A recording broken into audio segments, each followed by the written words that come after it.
ഇനി വളരെ സന്തോഷമുള്ളൊരു വാർത്തയാണ്. കഴിഞ്ഞ ദിവസം നമ്മളൊരു വാർത്ത സംപ്രേഷണം ചെയ്തിരുന്നു. തിരുവനന്തപുരത്ത് ഒരു ഓട്ടോ ഡ്രൈവർക്ക് മോട്ടോർ വാഹന വകുപ്പ് 20,000 രൂപ പിഴ കിട്ടുമെന്ന വാർത്തയായിരുന്നു അത്. അതായത് അദ്ദേഹത്തിൻ്റെ ഓട്ടോയുടെ മുകളിൽ വീട്ടിലേക്ക് കൊണ്ടുപോകാൻ ചില സാധനങ്ങൾ കയറ്റി വെച്ചു. അപ്പോൾ അത് മോട്ടോർ വാഹന വകുപ്പ് അതിൻ്റെ ആപ്പിലൂടെ മനസ്സിലാക്കിയിട്ട് 20,000 രൂപ പിഴ കിട്ടു എന്നായിരുന്നു വാർത്ത. എന്തായാലും ഈ വാർത്ത മന്ത്രി കെ ബി ഗണേഷ് കുമാറിൻ്റെ ശ്രദ്ധയിൽ ഞാൻ കൊണ്ടുവന്നു. അദ്ദേഹം അത് കണ്ടു. അദ്ദേഹം എനിക്ക് തന്നെ വാട്സാപ്പിൽ ഒരു സന്ദേശം അയച്ചു. ഈ ഓട്ടോ ഡ്രൈവറെ വിളിച്ചു വരുത്തി ഹിയറിംഗ് നടത്തി പിഴ ഒഴിവാക്കുമെന്നാണ് അദ്ദേഹം പറഞ്ഞിരിക്കുന്നത്. മാത്രമല്ല അത് ആവശ്യമില്ലാത്ത ഒരു പണിയായിട്ടാണ് അദ്ദേഹം കാണുന്നത്. കാരണം അദ്ദേഹം സത്യപ്രതിജ്ഞ ചെയ്ത് അധികാരമേറ്റതിന് പിന്നാലെ അദ്ദേഹം പറഞ്ഞു സാധാരണക്കാരെ ബുദ്ധിമുട്ടിക്കുന്ന പരിപാടികളൊന്നും ചെയ്യില്ല. അതിൻ്റെ ഭാഗമായിട്ട് അദ്ദേഹം വാക്ക് നിറവേറ്റിയിരിക്കുകയാണ്. വീട്ടാവശ്യത്തിനായി ഓട്ടോറിക്ഷയിൽ ലോഡ് കയറ്റിയ ശിവപ്രസാദിന് മോട്ടോർ വാഹന വകുപ്പ് കൽപ്പിച്ച് നൽകി 20,000 രൂപ പിഴ ഒഴിവാക്കാൻ തീരുമാനമായി എന്നുള്ള സന്തോഷകരമായ വാർത്ത ഞാൻ ഓട്ടോറിക്ഷ ഡ്രൈവറെയും നമ്മുടെ പ്രേക്ഷകരെയും അറിയിക്കുന്നു. ഈ 24 വാർത്തയ്ക്ക് പിന്നാലെയാണ് ഗതാഗത മന്ത്രി ഈ കാര്യത്തിൽ ഇടപെട്ടത്. മന്ത്രിയുടെ വാക്കുകൾ കൂടി നമുക്കൊന്ന് കേൾക്കാം. അപ്പോൾ ആപ്പിനകത്ത് കുറ്റകൃത്യം എന്നുള്ള നിലയിൽ ഡേഞ്ചറസ് ഡ്രൈവിംഗ് എന്നും പറഞ്ഞൊരു ഇതാണ് വന്നത്. പക്ഷേ ആ ഫോട്ടോയിൽ അങ്ങനെ ഡേഞ്ചറസ് ഡ്രൈവിംഗ് ആയിട്ട് എൻ്റെ വണ്ടി പാർക്ക് ചെയ്തേക്കുന്നതായിട്ടാണ് കണ്ടത്. അപ്പോൾ അതിൻ്റെ പുറത്ത് സാധനം വെച്ചുകൊണ്ട് പോകുന്ന ഈ തടി നീളത്തിൽ വയ്ക്കുക, ലോറിയിൽ ഓവർലോഡ് കയറ്റുക, ഇങ്ങനെയുള്ള സാധനങ്ങൾക്കുള്ള ഒരു വകുപ്പാണ് അതിനകത്ത് ഇട്ടേക്കുന്നത്. ഒരു 20,000 രൂപ അടിച്ചു എന്ന് പറഞ്ഞത്. അത് തിങ്കളാഴ്ച അയാളെ വിളിച്ച് വരുത്തി ഒരു ഹിയറിംഗ് നടത്തിയിട്ട് അത് ഒഴിവാക്കി കൊടുക്കും. അത് അവർ ചെയ്തത് തെറ്റാണ്, ഉദ്യോഗസ്ഥന്മാർ ചെയ്തത്. തിരുവനന്തപുരത്ത് എ വി ജയശങ്കർ വിവരങ്ങളുമായി ചേർന്നു. ജയശങ്കർ ആയിരുന്നു ഈ വാർത്ത റിപ്പോർട്ട് ചെയ്തത്. ഇന്നലെ ഓട്ടോറിക്ഷക്കാരൻ ആശ്വാസമായിട്ടുണ്ട്. Jayashankar, good morning. പറയൂ ജയശങ്കർ.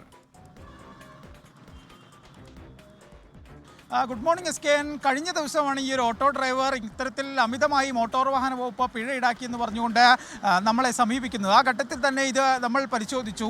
പക്ഷേ അതിൽ മോട്ടോർ വാഹന വകുപ്പുമായി ബന്ധപ്പെട്ടപ്പോൾ കാര്യങ്ങളെല്ലാം തന്നെ നിയമപരമാണെന്നും ഇതിൽ മറ്റൊന്നും ചെയ്യാനില്ലെന്നും പറഞ്ഞു. പക്ഷേ നമ്മൾ അപ്പോഴും ഈ വാർത്ത കൊടുക്കാനുള്ളൊരു നിലപാട്, ഒരു തീരുമാനമെടുത്തു. കാരണം അത് പൂർണ്ണമായും മാനുഷിക പരിഗണന വെച്ചുകൊണ്ടായിരുന്നു. മന്ത്രി തന്നെ പറഞ്ഞിട്ടുണ്ട് ഈ നിയമം നടപ്പിലാക്കുന്നതിനൊപ്പം തന്നെ മാനുഷിക പരിഗണന റോഡിൽ നൽകണമെന്നൊരു കാര്യം. ആ കാര്യം കൂടി പരിഗണിച്ചാണ് നമ്മൾ ഈ വാർത്ത നൽകിയത്. എന്തായാലും ഈ വാർത്തയിൽ മന്ത്രിയുടെ ഇടപെടലുണ്ടായിരിക്കുന്നു.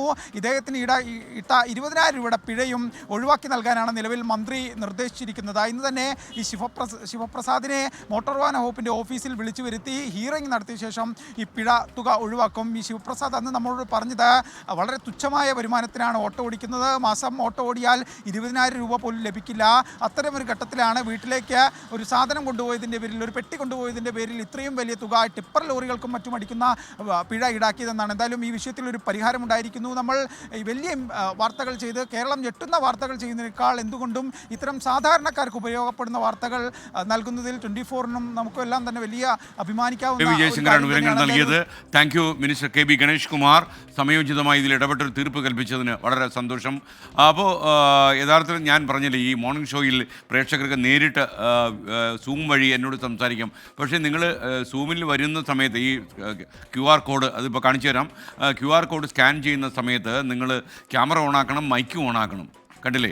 ഈ നിങ്ങളുടെ വലതു ഭാഗത്ത് നിങ്ങൾ നോക്കുമ്പോൾ സ്ക്രീനിൻ്റെ വലതു ഭാഗത്ത്, ടെക്നിക്കലി അത് ഇടതു ഭാഗമാണ്, എന്നാൽ വലതു ഭാഗത്ത് നിങ്ങളുടെ സാങ്കേതികത്വമൊക്കെ ഞാൻ കളയുന്നു. നിങ്ങൾ നോക്കുമ്പോൾ സ്ക്രീനിൻ്റെ വലതു ഭാഗത്തായി കാണുന്ന നേരിട്ട് സംവദിക്കാം എന്ന് പറയുന്ന മോർണിംഗ് ഷോയിൽ എന്നോട് സംസാരിക്കാൻ നിങ്ങൾ QR കോഡ് സ്കാൻ ചെയ്യുമ്പോൾ നിങ്ങൾ നിങ്ങളുടെ മൊബൈലിലെ ക്യാമറയും അതുപോലെ തന്നെ മൈക്കും ഓണാക്കണം.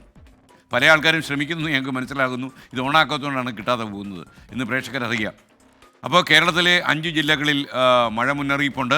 അതുപോലെ സംസ്ഥാനത്ത് മഴ കനക്കുകയാണ്. മലപ്പുറം, കോഴിക്കോട്, വയനാട്, കണ്ണൂർ ജില്ലകളിൽ റെഡ് അലർട്ട് പ്രഖ്യാപിച്ചിരിക്കുകയാണ്. പത്തനംതിട്ട, കോട്ടയം, ഇടുക്കി, വയനാട്, കണ്ണൂർ ജില്ലകളിലെ എല്ലാ വിദ്യാഭ്യാസ സ്ഥാപനങ്ങൾക്കും അവധിയാണ്. പ്രൊഫഷണൽ കോളേജുകൾക്കും ഈ അവധി ബാധകമാണ്. എന്നാൽ മോഡൽ റെസിഡൻഷ്യൽ സ്കൂളുകൾ വയനാട് ഇതിനൊന്നും അവധി ബാധകമല്ല. നേരത്തെ നിശ്ചയിച്ചിരുന്ന സർവകലാശാല പരീക്ഷകൾക്ക് മാറ്റമില്ലെന്നും അറിയിക്കുന്നു. എല്ലാ ജില്ലാ കളക്ടേഴ്സും അതാത് ജില്ലയിൽ ഉണ്ടാകണമെന്ന് മുഖ്യമന്ത്രി ആവശ്യപ്പെട്ടിട്ടുണ്ട്. താനും ഉദ്യോഗസ്ഥന്മാരെ തിരിച്ചു വിളിച്ചിട്ടുണ്ട് റവന്യൂ മന്ത്രി രാജൻ.